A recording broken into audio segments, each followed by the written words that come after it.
Bonjour à tous, ravi de vous retrouver dans Smart Job, votre rendez-vous emploi RH. C'est tous les jours, du lundi au vendredi, débat, analyse, expertise et vos rubriques habituelles évidemment. Bien dans son job, aujourd'hui, on s'intéresse à la technologie. Est-ce qu'elle peut être à l'origine d'une transformation managériale? On va en parler dans quelques instants avec Bernard-Marie Chiquet, fondateur de IGI. J'espère que j'ai bien prononcé, je lui poserai la question dans quelques instants. Smart Philo, nouvelle loi américaine sur le travail forcé, c'est un sujet important avec des enjeux importants. On en parlera avec Myriam de Gaudusson, avocate en droit social au cabinet Franklin. Puis dans le cercle RH, un grand entretien avec Estelle Sauva, directrice générale du groupe Alpha. On reparlera avec elle évidemment du dialogue social. C'est vrai que c'est une entreprise mais qui permet d'accompagner un meilleur dialogue social. Et si l'avenir de nos entreprises passait justement par un dialogue social constructif, on fera le point avec elle dans le cercle RH. Et puis fenêtre sur l'emploi, l'aéro recrute. C'est une campagne de communication. On parle évidemment de l'industrie aéronautique et spatiale. On en parlera avec Jérôme Diacre. Il est le directeur général des opérations de Elno. Voilà le programme tout de suite. C'est bien dans son job.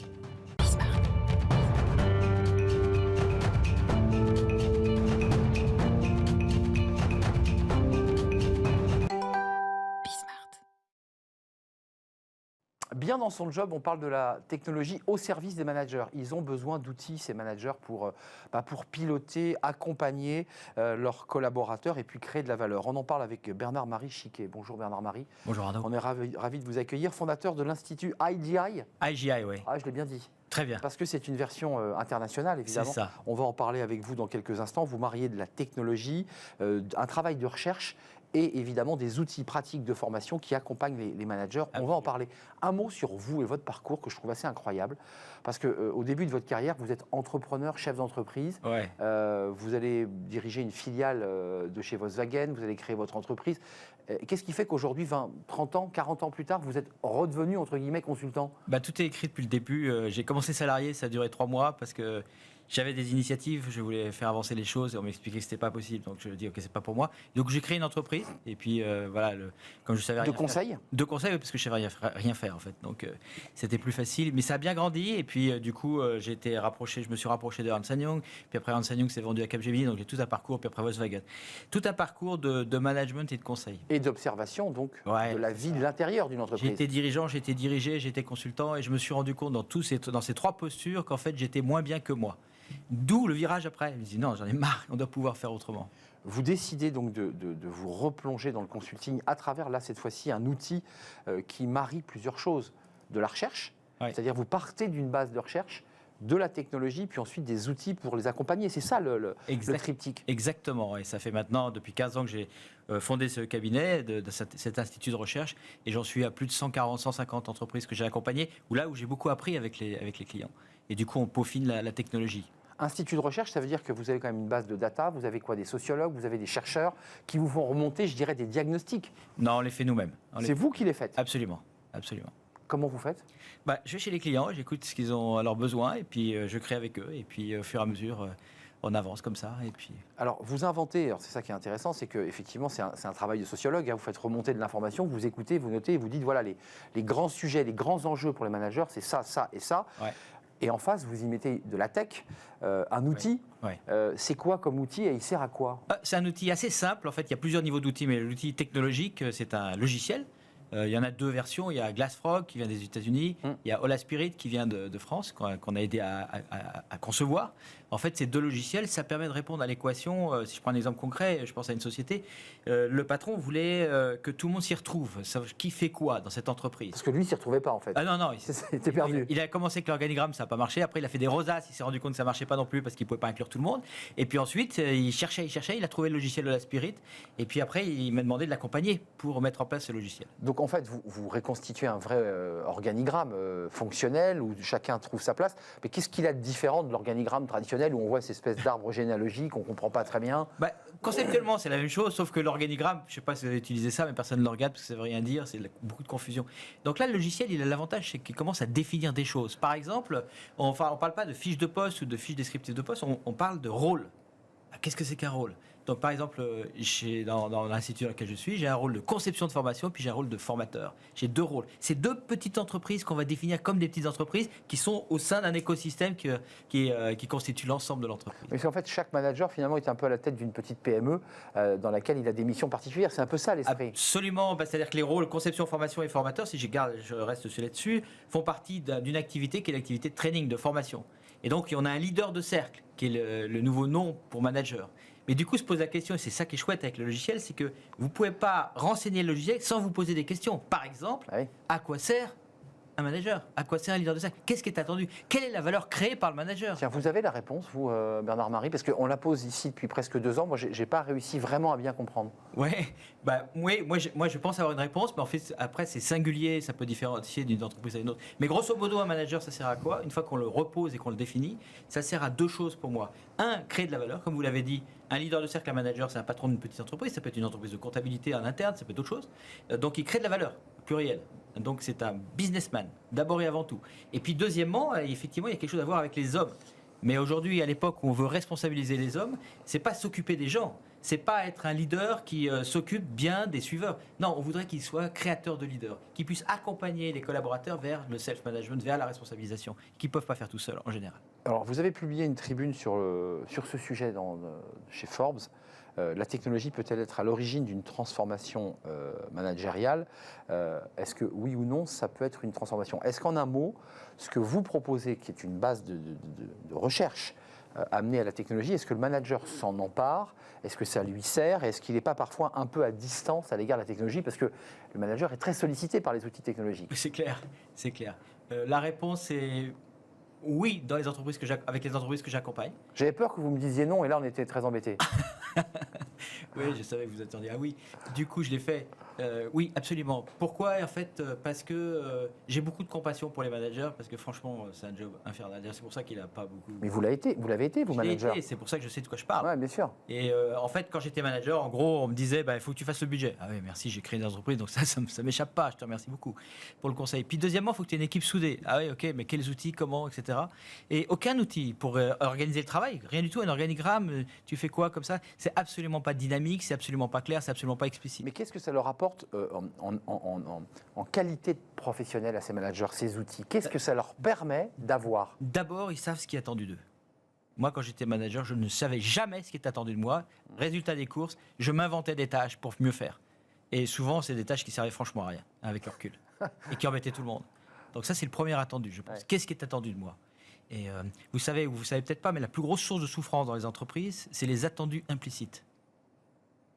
Et donc, en fait, cet outil il permet justement de prendre l'inverse et de dire... Donc on définit un cadre précis de mission et d'action qui permet à chacun de bien rester dans son couloir. Parce que le danger dans une boîte, c'est que chacun chevauche, et c'est pour ça qu'on n'arrive pas à faire un organigramme, parce qu'en fait, il y a des inter-rencontres. Oui, tout à fait. C'est ça la difficulté. Absolument. Et en allant un petit peu plus loin, on ne s'intéresse pas à ce que font les gens, ni à leur couloir, on s'intéresse uniquement à une chose, c'est qu'est-ce qui crée comme valeur pour éviter le syndrome de la bureaucratie. Vous parliez d'une entreprise internationale par le nom, IGI. Oui. Vous y voyez des distinguos entre, je ne sais pas, les États-Unis, des pays anglo-saxons, des pays asiatiques, des pays, des entreprises européennes? Est-ce qu'il y a des différences d'attitude du manager et je dirais même pour s'accaparer des outils technologiques? Parce que c'est vrai que la France avance, la French Tech en est la preuve, mais c'est vrai qu'il y a parfois une réticence à l'outil technologique. Oui, c'est vrai. Mais du coup, dès qu'ils perçoivent les bénéfices, ça c'est pas du jour au lendemain. Au début, on prend ce qu'on appelle une mise en mouvement des managers. On les prend pendant 8 sessions de 3 heures. Et puis, en fait, pour leur expliquer l'outil et tout ce qu'ils peuvent faire, mais surtout pour les écouter sur les objections. Ils ont beaucoup d'objections, ils ont beaucoup de peurs, ils ont beaucoup de craintes. On va nous éradiquer, on va plus avoir de pouvoir. Il y a beaucoup de projections sur le management qui est complètement... Il y a des résistances des managers, parce qu'ils sentent aujourd'hui qu'ils sont dans une posture, une situation très délicate. Oui, mais ils ont raison d'être résistants vu ce qu'on entend sur eux. Et surtout, les gens qui commentent le job de manager en disant qu'ils ne veulent pas lâcher le pouvoir, en général, ce n'est même pas des managers, ils ne savent même pas de quoi ils parlent. En réalité, le manager... Dans sa grande majorité, le manager, c'est pas qu'il a des résistances. Il a des résistances, mais pas pour les raisons qu'on lui prête. En fait, il a des résistances parce qu'il veut être sûr que toutes leurs capacités, ils ont des capacités, ils ne sont pas managers par hasard, les capacités qu'ils ont à ressentir les besoins d'organisation, ils vont pouvoir les traiter. Mais qu'on soit clair sur le manager. Un manager, aujourd'hui, ceux qui viennent sur ce plateau nous parler de leur vie, de leur quotidien, c'est quand même des gens qui gèrent des humains. On améliore la qualité de vie au travail, on fait du télétravail, on met des tiers-lieux, enfin, Mais est-ce que c'est ça la mission première d'un manager? Est-ce Non. que la mission première d'un manager, c'est pas créer d'abord de la valeur? Oui. Et en même temps, il passe son temps à gérer aussi des problèmes humains. Oui, d'ailleurs, effectivement, quand vous posez la question à quelqu'un, qu'est-ce que c'est que le management, ils vont tout de suite parler des hommes. Mais le but d'une entreprise, c'est pas de manager les hommes, soyons sérieux, c'est de créer de la valeur. Et ça ne veut pas dire qu'il ne faut pas s'occuper des hommes. Mais d'ailleurs, et c'est intéressant de revisiter, de réinterroger la façon de s'occuper des hommes. Puisqu'en même temps, on veut responsabiliser les gens. Donc, ce n'est pas en les maternant qu'on va les responsabiliser. Donc, la question qui se pose et qui n'est pas facile, c'est comment toi, en tant que manager, non seulement tu crées de la valeur comme un businessman, mais en plus, tu vas créer des leaders. Créer des leaders et je dirais apaiser toute tension pour que le groupe marque des buts, pour faire une métaphore footballistique. Oui, alors en même temps, ne faisons pas trop porter au manager. Et en fait, il y a beaucoup qui est lié au système. Et le système, l'environnement est un environnement. L'environnement dans lequel, par exemple, si on reprend ce qu'on a dit tout à l'heure, il y a beaucoup d'implicites, d'attendus implicites, c'est des générateurs de conflits, de tensions. Il y a la technologie, ça c'est quand même un élément clé dans votre business, Oui. parce qu'il y a ces logiciels dont vous parlez qui accompagnent la vie du manager. Puis il y a quand même de la formation, quand même d'un mot, parce que vous êtes aussi un centre de formation. Bien sûr. Donc du coup, si on reste sur le manager, on a créé un cursus basé sur l'expérience avec des clients, en co-création avec les clients, vers ce qu'on appelle l'excellence managériale, c'est-à-dire un manager outillé, à la fois en posture et en outils, pour pouvoir accompagner la création de valeur, toujours, mon obsession de la création de valeur, et puis aussi accompagner les gens pour qu'ils deviennent de plus en plus leaders. Donc vous avez un langage de vérité qu'on n'entend pas toujours. Vous dites le manager doit créer de la valeur. Ah oui, non mais on ne l'entend pas souvent en ce moment parce qu'on est quand même dans une posture sur qualité de vie, sur bien-être au travail, et on perd un peu la finalité de l'entreprise. Ouais, c'est parce qu'on ne sait pas le traiter. Mon analyse de situation, c'est parce qu'on ne sait pas le traiter. Très intéressant. Merci Bernard-Marie Chiquet, fondateur de l'Institut IGI, donc vous l'aurez compris, entreprise à vocation internationale, de la recherche, de la formation et de la tech qui permet aux managers d'y voir un peu plus clair sur leur propre parcours et environnement professionnel, parce qu'eux-mêmes sont un peu perdus. Merci d'avoir répondu à notre invitation, c'était un vrai plaisir de vous accueillir. Smart et réglo, c'est le droit, rien que le droit, et on parle bien de la Chine et de ses relations parfois complexes et tendues avec les États-Unis, peut-être même avec l'Europe. On en parle tout de suite. Smart, philo, le droit, rien que le droit. On va quitter un petit peu le territoire du code du travail, parce qu'on parle beaucoup code du travail. On va parler là un petit peu d'international avec Myriam de Gaudution. Bonjour Myriam, avocate en droit social, cabinet Franklin. On quitte le code pur du code du travail. On va s'intéresser à cette nouvelle loi américaine sur le travail forcé en Chine qui déboussole les multinationales. D'abord, rappelez-nous quand même, c'est intéressant pour le public qui nous regarde, c'est quoi le contexte, c'est quoi l'enjeu? Le contexte, c'est la réalité, mais qui n'est pas encore prouvée de manière déterminée et définitive, à savoir l'existence de camps de détention de travail dans la province du Xinjiang, qui est une province très puissante, oui, puisqu'elle produit plus de 20% du textile mondial, notamment. Il y a d'autres secteurs d'activité très forts. C'est la région la plus riche de Chine, et le pouvoir de Pékin dans cette région manifestement ferait travailler des Ouïghours, qui est une minorité ethnique musulmane, dans des conditions extrêmes. Et les États-Unis utilisent une nouvelle loi qui a été promulguée le 21 juin dernier comme arme économique, à savoir interdire l'importation de toute matière qui proviendrait de cette province, sauf pour les sociétés à démontrer de manière claire et définitive qu'il n'y a pas eu de travail forcé. Alors là, il y a un débat de droit, parce que vous l'évoquiez dès le début, c'est-à-dire qu'il faut avoir la preuve formelle, avec des photos, avec des témoignages, donc du journalisme en quelque sorte. Oui. On ne les a pas. Alors, il y a de nombreuses associations et même des agences privées qui ont caractérisé l'existence de ces camps. Camp d'éducation de travail, oui. C'est ça le terme. Bon, je pense que certains journalistes vont même aller plus loin, avec des images qui n'ont pas été modifiées et manipulées, et qui caractérisent bien l'existence de ce travail forcé, qui est utilisé par le régime de Pékin pour vendre à des prix inférieurs au marché des produits. Et ces produits sont achetés par des sociétés notamment européennes. Et en France, il y a 4 enquêtes qui sont ouvertes contre des sociétés du textile. Marque connue ? Oui, Inditex. Vous avez Uniqlo, Skechers, vous avez pas mal de sociétés qui sont dans le loop de ces enquêtes, qui n'ont pas encore abouti étrangement, sachant que l'existence de ces camps a été établie depuis 2017. Et à ce stade, Vous avez uniquement les Américains qui sont allés plus loin, mais je pense qu'il n'y a pas de vraie volonté humaniste derrière. C'est plus une arme économique, mais qui est plutôt efficace. Oui, c'est-à-dire qu'on utilise le prétexte des droits de l'homme pour Oui. bloquer un certain nombre de produits qui viennent inonder le marché américain dans une guerre économique. Là, c'est la guerre Absolument. économique qui se livre. La loi, la proposition, enfin ce texte américain, il n'est pas tout à fait nouveau. Hein. Ils n'ont rien inventé là. Hein. Alors, il y a une loi qui date de 1930, C'est ça. mais la nouvelle loi est axée sur les Ouïghours et la province du Xinjiang. Donc c'était une loi, évidemment, qui visait à lutter contre le travail forcé. Absolument. Là, il la réactive. Oui. D'un point de vue, alors là, je m'adresse à l'avocate. Oui. On a beaucoup parlé de droit du travail, mais sur ce type de conflit international, quel est le médiateur? Y en a-t-il un? Est-ce que ça se gère en commission privée et en conciliation privée? Comment ça marche? Parce que là, les Chinois disent, il faut quand même donner aussi la parole à la Chine, non, c'est pas vrai, on conteste ces faits. Alors, le texte existe, il est en vigueur, et la loi américaine est très dure. Les Chinois ne pourront pas aller à l'encontre de ce texte, et ça sera à leur société de prouver de manière quasiment impossible que le travail forcé n'a pas été utilisé dans les produits qui ont été importés vers les États-Unis. D'accord, donc en fait, il y a l'idée d'ouvrir les containers, de vérifier la Les provenance oui. de tous ceux qui viennent. Parce que là, c'est très concret, il faut vérifier le produit, d'où il vient. Douane, absolument. Et ça se passera sur les docks. Hein. Oui, la négociation a dû avoir lieu avant l'entrée en vigueur de ce texte aux États-Unis. Et apparemment, elle a échoué. Elle a clairement échoué. Tout à fait. Alors, passons à l'Europe, parce que autant on évoquait le cynisme américain qui essaie de bloquer l'invasion, le déferlement de produits, qu'est-ce que dit l'Europe? Parce que l'Europe pourrait avoir une posture très ferme sur ce sujet. C'est pas le cas. Il y a bien un projet de résolution qui a été adopté le 8 juin dernier. La présidente de la Commission européenne a souhaité interdire l'importation sur le sol européen de produits venant de la région du Xinjiang.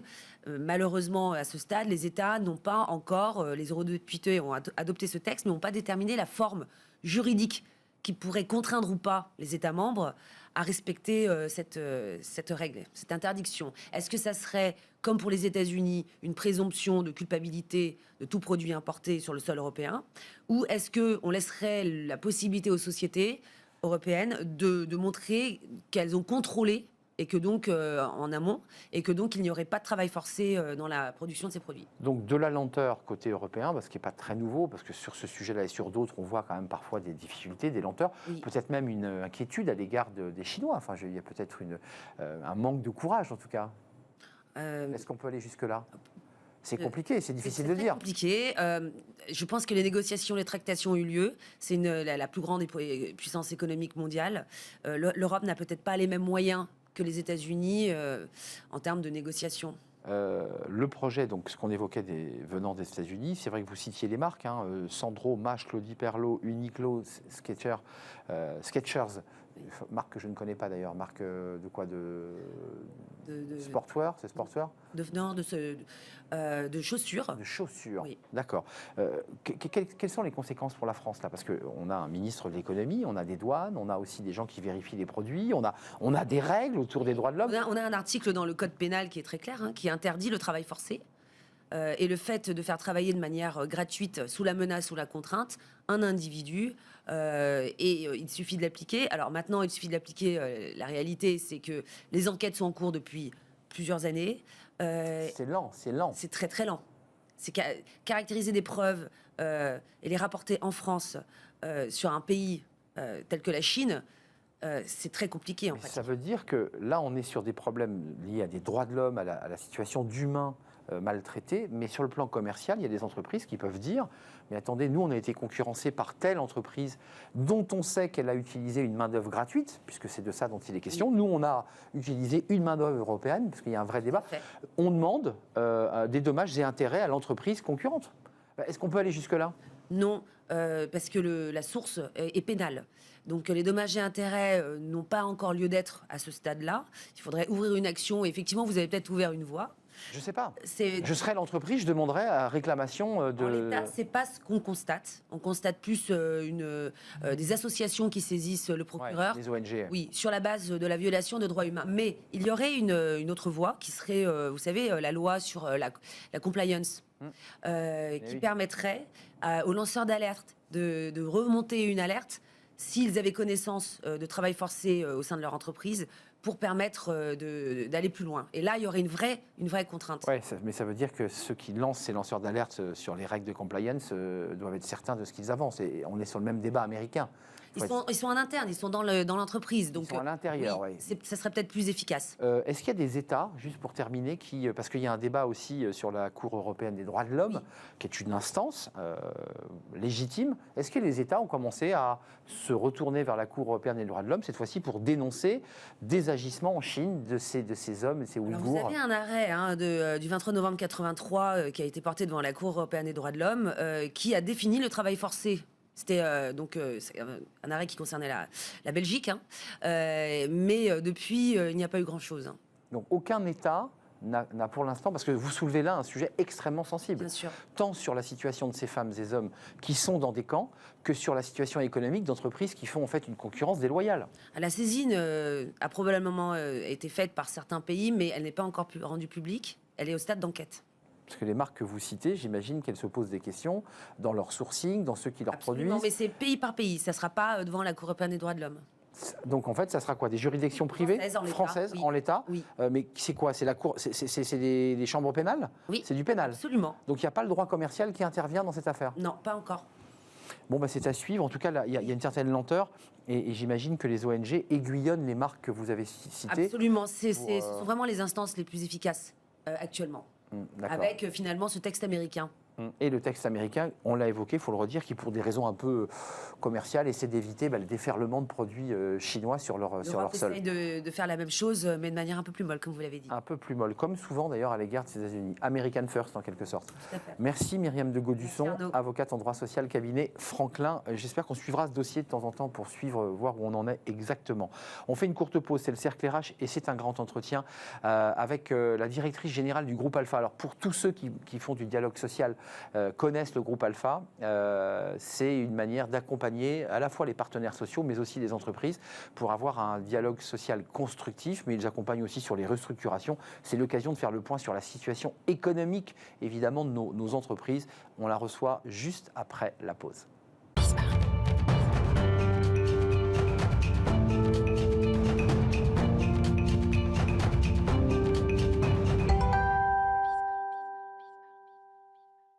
Le Cercle RH et un grand entretien aujourd'hui pour parler du dialogue social, des restructurations, de la situation des entreprises, avec une entreprise qui est au cœur de tous ces sujets, le groupe Alpha. Et on accueille sa directrice générale, Estelle Sauva. Bonjour Estelle.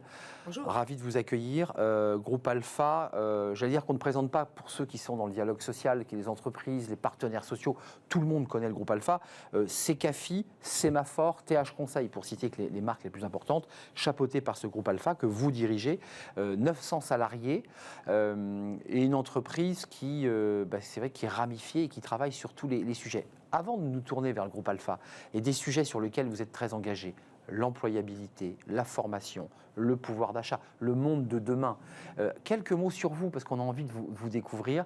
Je sais que le groupe Alpha va connaître quelques transformations. Pierre Ferracci, qui est le fondateur, qui est venu souvent sur ce plateau, va prendre un peu de recul, comme on dit.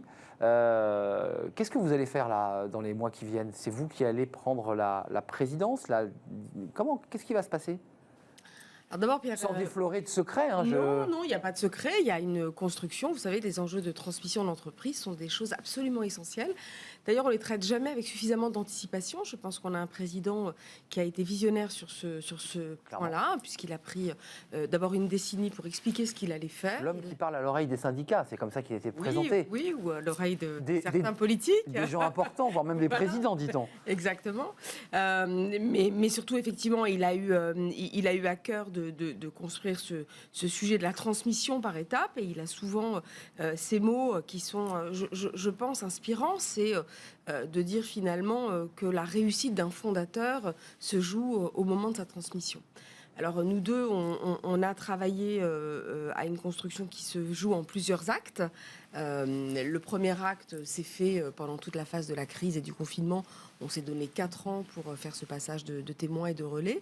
Et un groupe Alpha qu'il a fondé il y a 40 ans, il y a moi, évidemment, qui marche dans les pas de Pierre Ferracci, mais avec tout un collectif qui m'accompagne, 900 salariés, des consultants, beaucoup de managers, mais aussi, il faut savoir que ce groupe est tenu par son management d'un point de vue de l'associat. Donc, ça veut dire que nous sommes tous co-contributeurs de cet édifice, et ça embarque aussi les salariés. Donc, notre enjeu, ce sera bien sûr de maintenir cette indépendance, et pour ma part, une immense responsabilité que de guider les pas futurs de ce groupe. Ce sera dans quelques mois. Avant de nous tourner vers Alpha et tous les sujets qui nous attendent, qui sont des sujets importants pour les salariés et les entreprises, un petit mot, parce que ça, on ne le sait pas. Le CPF est connu, je faisais une blague, mais je le pense, presque autant que McDo. C'est-à-dire que CPF, il n'y a pas un salarié qui n'a pas entendu parler du CPF. Et ce qu'on ne sait pas, c'est que vous êtes à l'origine de ce CPF, de ce compte personnel de formation. C'était le DIF auparavant, on a le CPF qui est un compte qu'on peut consulter, on sait qu'on va avoir 3 000, 4 000 euros à disposition pour se former. C'est en direct. C'est né comment et pourquoi vous l'avez inventé? Comment c'est né ce CPF? En fait, j'ai forgé mes convictions à la suite d'un enseignement que je tire sur le terrain dans les entreprises qui sont très clairement impactées par des restructurations. En fait, moi, je forge toute ma carrière sur les sujets RH, mais j'accompagne beaucoup d'entreprises depuis 10 ans, et j'ai fait toute la crise économique quand j'étais directrice générale de Sémaphore, ex-SEDI, ancien pôle de reconversion de la sidérurgie française, et donc énorme dossier. De 2008, toute la crise économique pendant presque 10 ans, je vais consacrer une part de ma vie avec mes équipes, avec de nombreux chefs de projet, des gens complètement impliqués sur la question de l'accompagnement des personnes impactées par les restructurations sociales, par des restructurations qui sont assez fortes. Et au cours de cette décennie, inutile de vous dire ô combien les entreprises ont été marquées. D'abord parce qu'on était dans une politique d'austérité importante, que les faillites allaient bon train en 2 épisodes, 2009 et 2011, et ça s'est poursuivi. Et donc je vais accompagner aussi des fermetures d'usines sur la question du... Très douloureux, c'est marquant, des usines très connues, des sujets très notoires en France. Et donc, évidemment, je vais forger ma conviction sur la façon dont on s'assure que l'ensemble de ces gens qui sont sur des territoires reculés, dans des territoires, des villes, des petites villes, auront une deuxième vie professionnelle. Et l'histoire montre que, à force d'œuvrer sur ces sujets, je me suis fondamentalement rendu compte que vous étiez toujours soit inclus dans le IN, c'est-à-dire que vous êtes dans la grande entreprise, vous êtes dans des structures qui ont du cash. Out. Exactement. Insider, outsider. Vous êtes outsider tout en étant in. Et vous êtes outsider parce que votre entreprise est en redressement judiciaire, elle est liquidée, elle a moins de moyens. Donc il y a eu de nombreux filets de sécurité qui ont été inventés pendant cette période, et d'ailleurs qui nous ont beaucoup servi pendant la phase de la crise du confinement. Force est de reconnaître qu'on passe cette phase parce qu'on invente des outils dans la décennie précédente qui vont évidemment être des garants de la protection. Et le CPF, comment il naît? Le CPF, c'est que sur le terrain de la formation professionnelle, les entreprises se transforment à toute vitesse. Et au cours de cette crise, évidemment, le numérique s'invite dans le paysage. Il laisse de plus en plus de gens au bord du chemin. Et la formation professionnelle, finalement, sur laquelle je pense qu'on a sous-investi pendant trop longtemps, on en a beaucoup parlé, mais factuellement, on ne l'a pas mené sur le terrain d'un schéma très concret, fait que eh bien, vous avez beaucoup de gens qui bénéficient potentiellement d'un droit à formation. C'est un droit virtuel, c'est un droit non accessible. C'était le DIF auparavant. Beaucoup de gens, évidemment, sont restés sur un cadre, des canons qui sont liés à la gratuité de la formation professionnelle. Ouais, et donc, vous êtes typiquement dans un domaine où la question de l'évolution des compétences, de l'urgence à acquérir du savoir, des connaissances, est un sujet prioritaire et en pratique accessoire, et avec des moyens insuffisants. Je me suis dit qu'il fallait mener d'une façon ou d'une autre une transformation culturelle majeure en France pour que la formation tout au long de la vie, c'est-à-dire accepter qu'on change 3, 4, 5 fois de travail, c'est ce qu'on nous passe dit. aussi par des moments où on a des inputs sur la formation.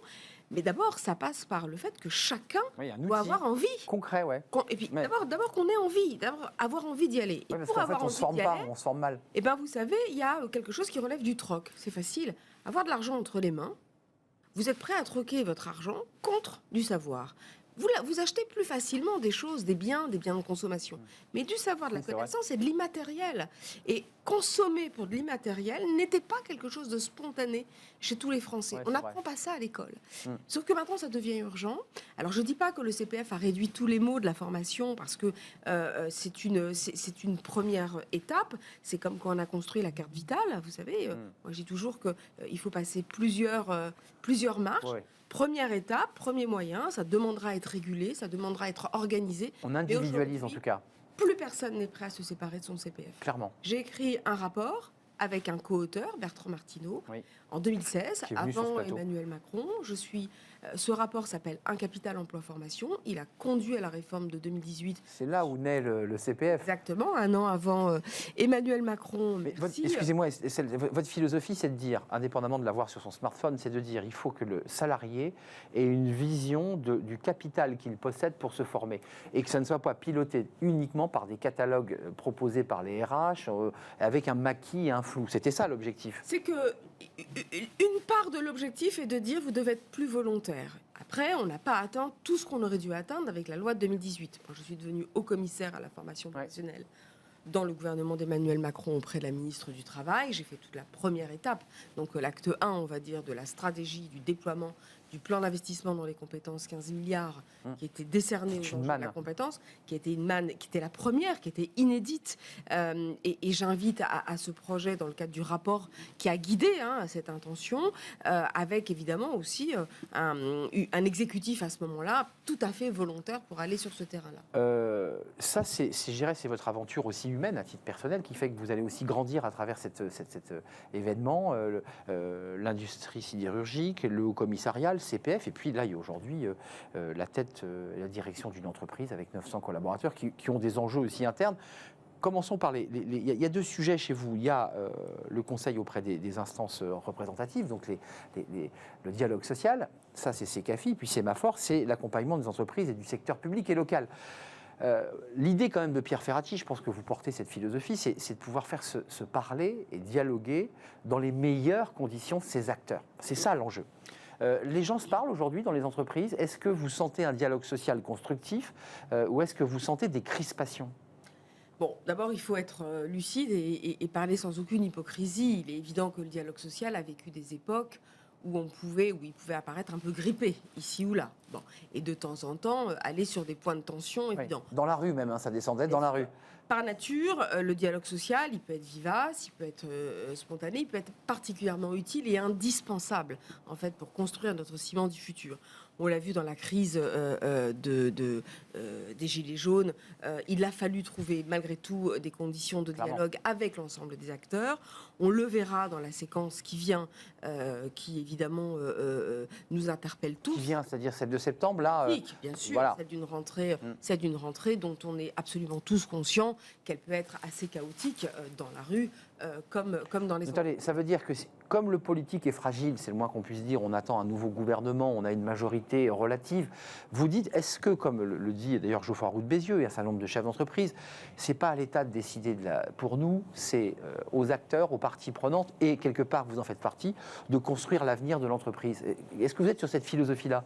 L'entreprise doit effectivement avoir toute sa place pour construire son avenir. En même temps, moi, je ne suis pas opposée au fait que l'État nous aide à guider les pas importants et que tout ça ne parte pas dans un grand modèle anarchique où chacun pourrait partir dans son sens et avoir des équilibres évidents. Médiateur, mais pas juge. Voilà, bon. Alors évidemment, de temps en temps, l'État pousse à la caricature quand il prend les rênes de l'entreprise à la place, évidemment, et décide à sa place. Et décide à sa place, à la place de la gouvernance. Mais voilà, tout ça doit marcher de concert. Le groupe Alpha, pour revenir au groupe Alpha, 1983. Travaillons sur la question de la réconciliation de l'économique et le social, dit autrement, d'un accompagnement des organisations syndicales, des représentants du personnel d'abord. 1983, il faut le rappeler pour ceux qui sont jeunes, c'est le tournant économique d'une stratégie socialiste qui avait été très, très socialiste de 81 à 82. Et puis 83, c'est le tournant. On est un peu plus libéral. Et donc, à partir de là, on est dans une phase où on va chercher, d'une façon ou d'une autre, à permettre aux acteurs de l'entreprise, et notamment aux représentants du personnel, d'avancer à armes égales, donc d'avoir la connaissance, le savoir économique, social, pour défendre les intérêts des salariés. Le groupe Alpha, son originalité, son atypisme, et c'est vrai qu'on est assez unique en la matière, c'est qu'on s'est développé autant pour apporter un conseil de qualité, de savoir pour les représentants du personnel, dans les CSE, les CSSCT, etc., que les entreprises, et enfin pour les salariés, donc dans les entreprises pour les directions d'entreprise, mais également en accompagnant les salariés. Et toute cette approche d'une chaîne de l'emploi où on intervient pour faire parler les acteurs, les parties prenantes, on accompagne les acteurs du secteur public, du privé, et sur quoi on agit? En fait, on agit sur des transformations, sur des évolutions tout à fait concrètes. Parce qu'on vous appelle, on dit il faut venir, et là on a un souci, il faut être là. Alors, notre expertise en tant qu'acteur du conseil, de l'audit et de l'accompagnement, on l'a développée à travers des expertises sectorielles très fortes. On connaît très bien les secteurs d'activité en France, ces territoires. On a œuvré sur les enjeux également de l'accompagnement pour développer ou relocaliser en France, pour développer la revitalisation des territoires. Ça, c'était il y a 20 ans à peu près. Et puis aujourd'hui, ouais. on œuvre évidemment sur le conseil aux transformations d'entreprise. On œuvre sur la question des singularités professionnelles. On est composé, on accompagne aussi les temps difficiles des entreprises pour être certaine qu'elles rebondissent. Des restructurations. Hein. Des restructurations sociales. Et puis bien sûr, on essaye tant que faire se peut de faire que les acteurs se parlent, quand bien même ils ne seraient pas d'accord, quand bien même ils ont des accords profonds, des divergences. Nous, on cherche des points de convergence pour trouver le deal. Et le bon deal, c'est un compromis équilibré, exigeant, novateur, et là où chacun repart avec quelque chose qu'il a acquis, qu'il a conquis, pour pouvoir assurer. C'est toute la philosophie de Pierre Ferracci. C'est toute la philosophie du groupe Alpha, portée par son fondateur. Oui, parce qu'il y a quand même par ses relais, et c'est quelque chose qu'on incarne. Alors, qui on est? On est des gens qui avons appris sur le terrain, dans les entreprises, par des études évidemment diverses. On est des experts comptables, on est des financiers, des commissaires aux comptes, des ergonomes, on est des consultants qui ont travaillé sur les enjeux de la psychologie, donc on accompagne et on conseille. On est des gens qui venons du monde de l'entreprise, qui avons vécu une expérience dans l'entreprise et qui avons et qui redonnent.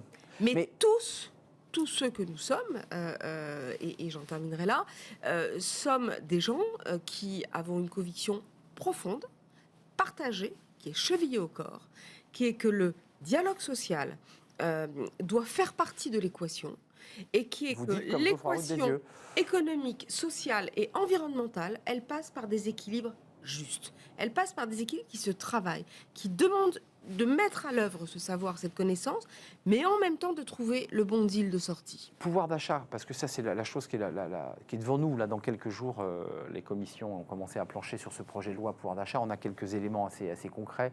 On revalorise le point d'indice dans la fonction publique.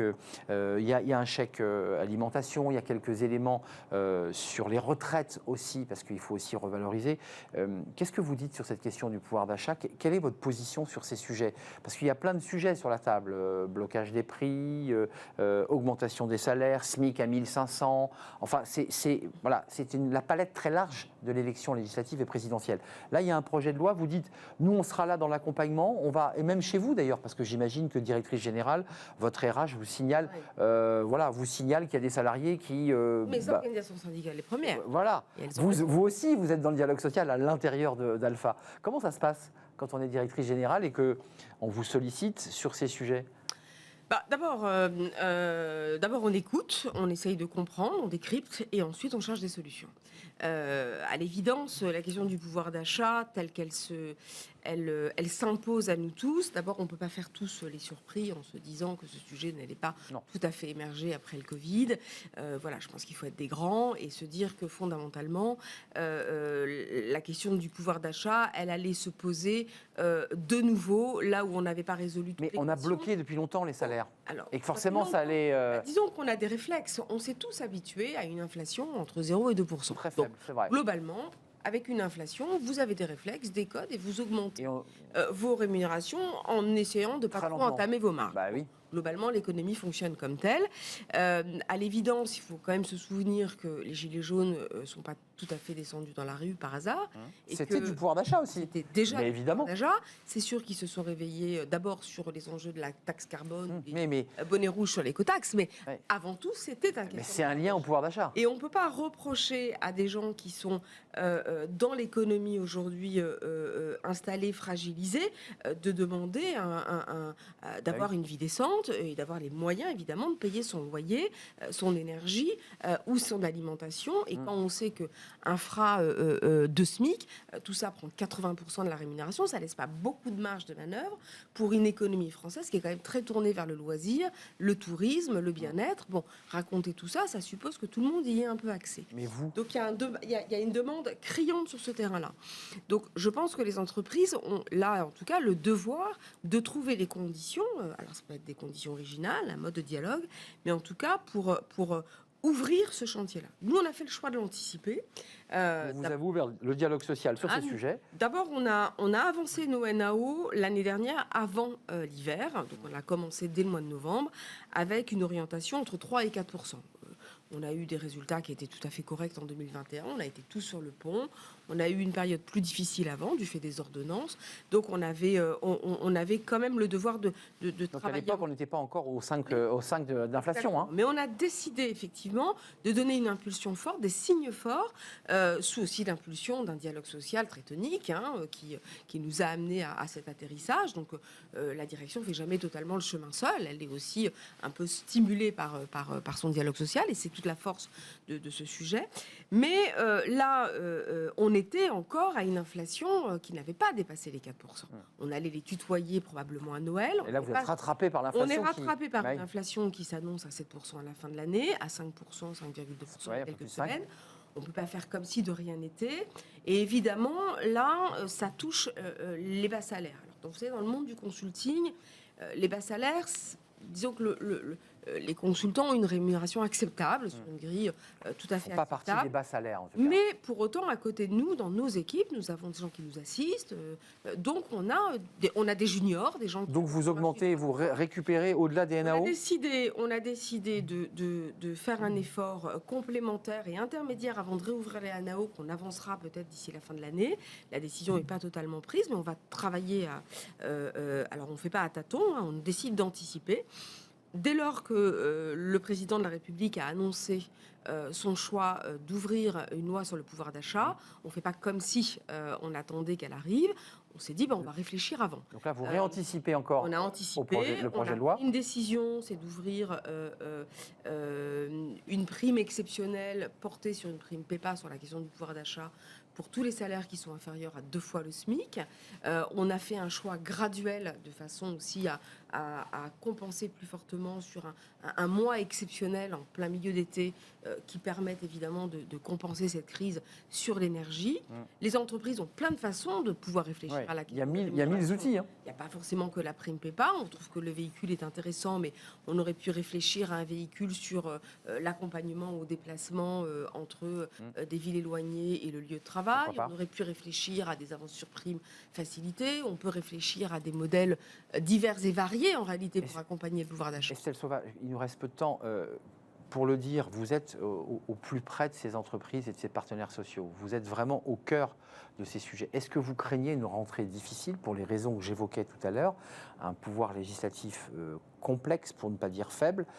Est-ce que tout cela ne va pas se régler dans la rue et vous aurez un rôle important à jouer? Est-ce que la rentrée s'annonce chaude? Je ne veux pas jouer les Cassandres, mais les ingrédients sont explosifs. Et là, pour le coup, on est beaucoup à le reconnaître, à le sentir. On pressentait évidemment cette montée assez risquée d'une société française complètement éclatée, fragmentée. Hier, on en parlait en dénommant les petites villes versus les grandes villes.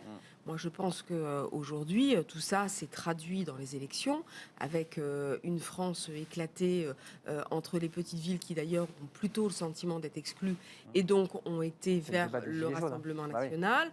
Là où vous avez une économie de l'intérieur, celle qui est plutôt installée, positive, dans les grandes villes, dans les métropoles, et qui, à 77%, sont des cadres, ont été votés Emmanuel Macron. Exactement. Bon. Donc, vous voyez bien que cette fragmentation de la société française, elle s'est traduite dans les urnes. Et une poussée de la gauche extrême. Elle reste établie par ailleurs sur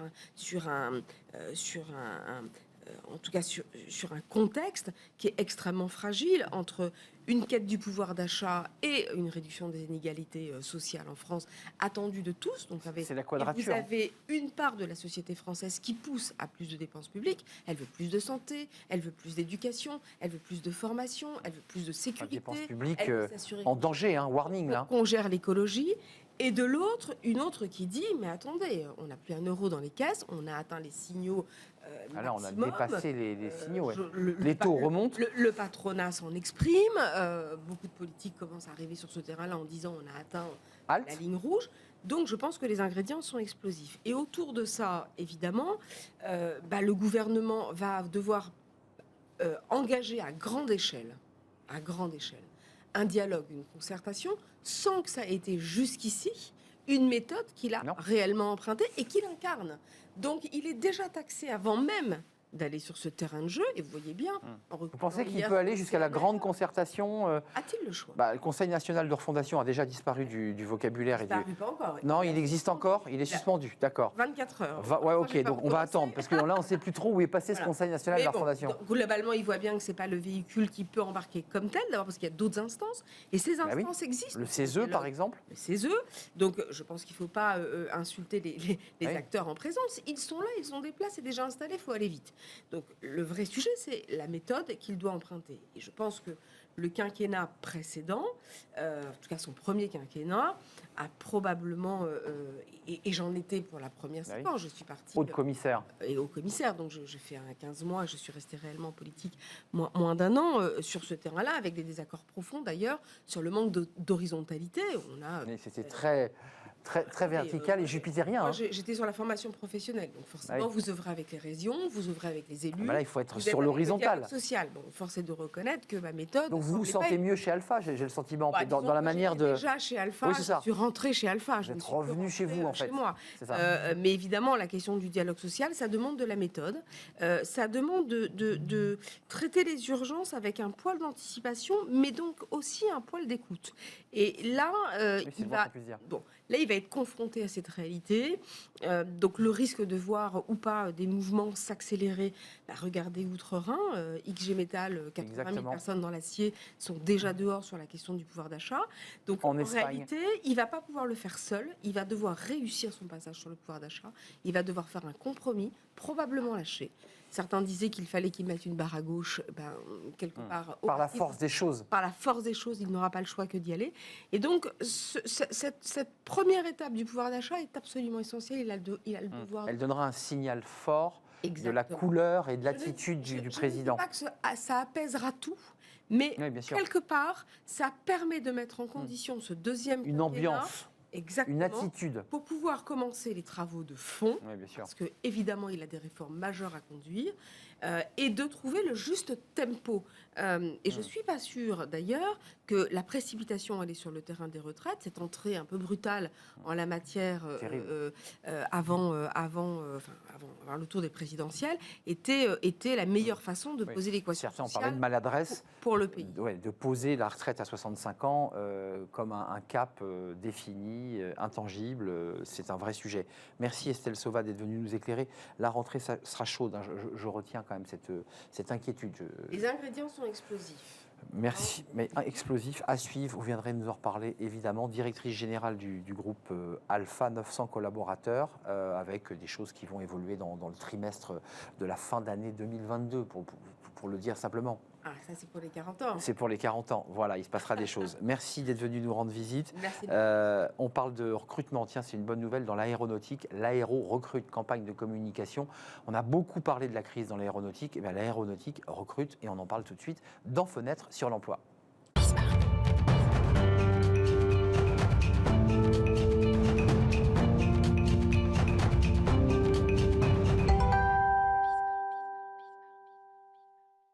Fenêtre sur l'emploi et on parle, alors là on retrouve le sourire parce qu'on a beaucoup parlé de la situation de l'aéronautique qui était en difficulté et qui avait dû se séparer de collaborateurs. L'aéronautique recrute. L'aéro recrute, c'est le nom d'une campagne de communication. 15 000 postes et plus de 6 000 postes en alternance et on en parle avec l'un des acteurs de cette filière, Jérôme Diacre. Bonjour, merci d'avoir répondu à notre invitation. Vous êtes directeur général des opérations de Elno. Alors Elno, vous auriez pu représenter Airbus mais vous êtes un équipementier, vous y tenez beaucoup, pas un sous-traitant, mais un équipementier. Exactement. Et une très belle PMI de 70 collaborateurs, du très haut niveau, de la haute technologie. Et vous êtes un équipementier pour les avions, en fait. Hein. Exactement, oui. Notre spécialité, c'est, je dirais, l'acoustique en environnement sévère. Et au travers de ça, effectivement, on travaille depuis de nombreuses années avec Airbus, on travaille aussi avec Dassault. Réduire le bruit. Et nous sommes effectivement une des sociétés qui fournissons en première monte, d'ailleurs, un Airbus, même si l'entreprise est de petite taille, malgré tout, on est en première monte parce qu'effectivement, on n'est pas vraiment. Première monte, vous êtes en première ligne. Hein, C'est-à-dire, on est en première ligne. Exactement. vos... Exactement, et on vient mettre des équipements qui aident le pilote à communiquer avec les passagers. C'est tout le travail de son. Le travail de son, la prise de son, donc les micro-mains, également des cellules qui sont intégrées dans les masses respiratoires des avions, tout simplement, en cas dépressurisation. Dans les masses respiratoires des avions, j'adore ce mot. Le GIFAS, qui est la structure qui organise cette campagne, parce que c'est important, après avoir eu évidemment des moments difficiles, quand les avions, on se souvient de ces images clouées au sol, on nous disait même que l'aéronautique était terminée.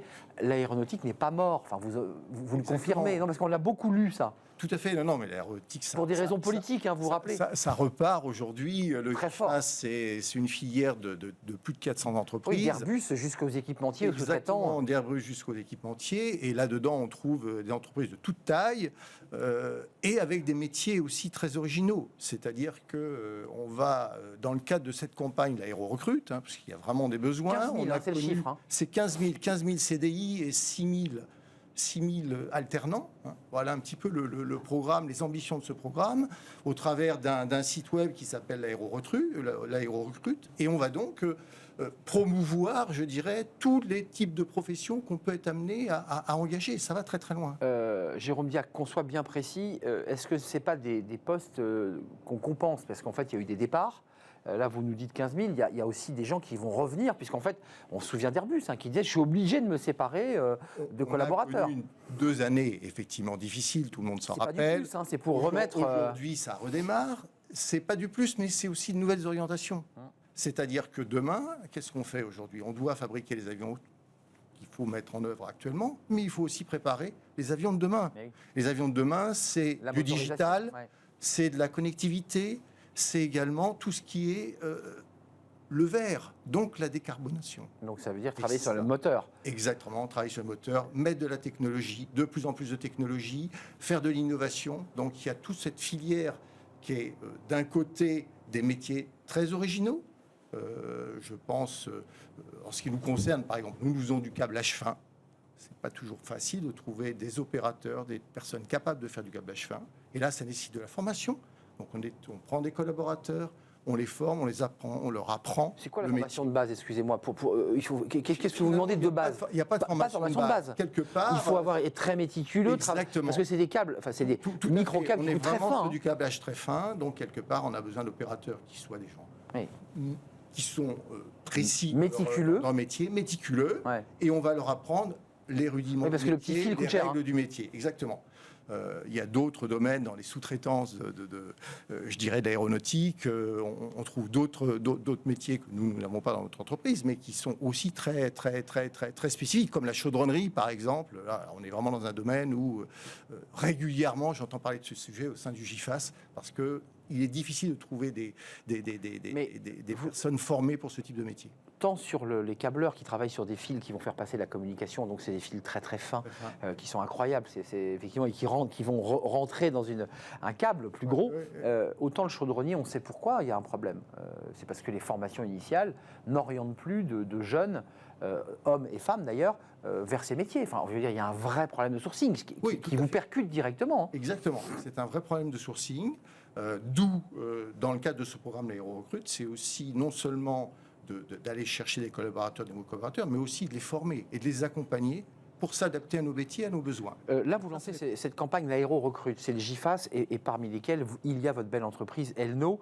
Est-ce que vous êtes en train de réfléchir aussi, parce que vous risquez d'avoir des difficultés de recrutement, c'est la raison pour laquelle vous lancez la campagne, de dire on fait nos propres centres de formation, on invente nos formations, on essaie de suppléer au manque ou aux absences, je dirais, du modèle régalien. Tout à fait. Donc, si je prends le cas d'Edno, nous avons une grande proximité, par exemple, avec une école d'ingénieurs qui se trouve sur notre pôle d'emploi. Argenteuil, Je dirais, nous sommes à Argenteuil, voilà, donc on est en relation avec une école de Cergy-Pontoise de manière très, très, très Et étroite. là, vous avez un vivier de Et là, recrutement. on vient régulièrement chercher des stagiaires, prendre des personnes aussi en alternance.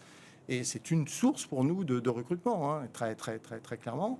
Je sais que sur le pôle sud de la France, au niveau de Toulouse, Ah là, oui, ils c'est ont, tout le pôle Airbus. ils ont organisé effectivement des formations spécifiques pour certaines modes d'emploi où on ne trouve Enfin, pas les compétences et où on doit rechercher des personnes particulières qu'on va les former. Moi, hein. je trouve C'est ça assez vraiment incroyable, Jérôme Diac, parce que quand on connaît un peu le bassin de Toulouse, les gens couraient déposer leur CV chez Airbus. Justement. Enfin, et là, vous êtes obligé de faire une campagne de communication. Mais qu'est-ce qui se passe? Bah, tout simplement, le marché de l'emploi, il a quand même énormément bougé. Hein. Il y a quelques années, on avait du mal à répondre. Je dirais, on recevait des CV et on avait du mal à leur dire, bah non, finalement, on n'a rien à vous proposer. Et aujourd'hui, C'est vous qui allez les chercher. on va les chercher. On va les chercher. On veut aussi montrer l'attractivité de tout ce secteur d'activité. Hein. C'est un secteur Industriel, quand même hein, qui fait rêver. On vole. Hein, donc, On fait voler, en tout cas. fait voler, voilà. Ouais. Donc c'est quand même un domaine dans lequel on est un peu quand même dans le rêve quelque part, je Ouais, dirais. c'est vrai, le rêve de l'aéronautique. Avec beaucoup de technos quand même qui sont très intéressantes et cette charnière aujourd'hui vraiment technologique où on doit aller vers l'avion des années 2035, 2030, 2035 décarboné. Et là, il y a des vrais challenges industriels, des vrais challenges en termes de conception d'équipements. Ouais.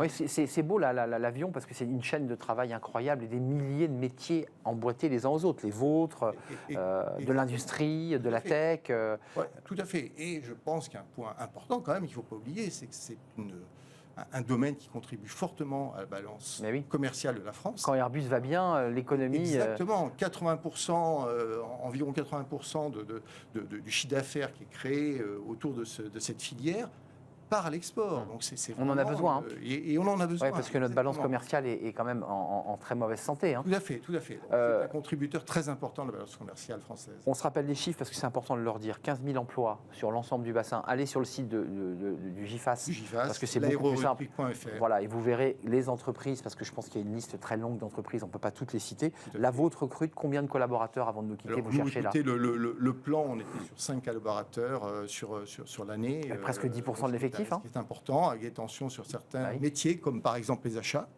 où on a beaucoup de difficultés aujourd'hui à trouver des acheteurs. Pourquoi? Parce qu'effectivement, on connaît les pénuries actuelles, Ah oui. donc c'est un métier qui se trouve par ce biais-là, Oui. un peu sous tension. Vous êtes très dépendant évidemment des matériaux venus On d'Asie est dépendant des matériaux, bien sûr, et des composants. et des composants. Tout à fait. Merci Jérôme Diac de nous avoir rendu visite. 15 000 embauches dans l'aéronautique. L'aéro recrute, c'est le nom de la campagne.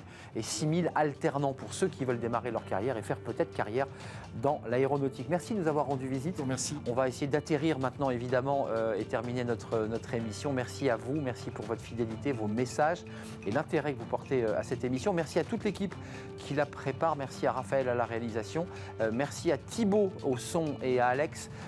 Et puis merci à Fanny Griesmer et merci à Lily. Et je vous dis, passez une agréable journée et à demain. Bye bye.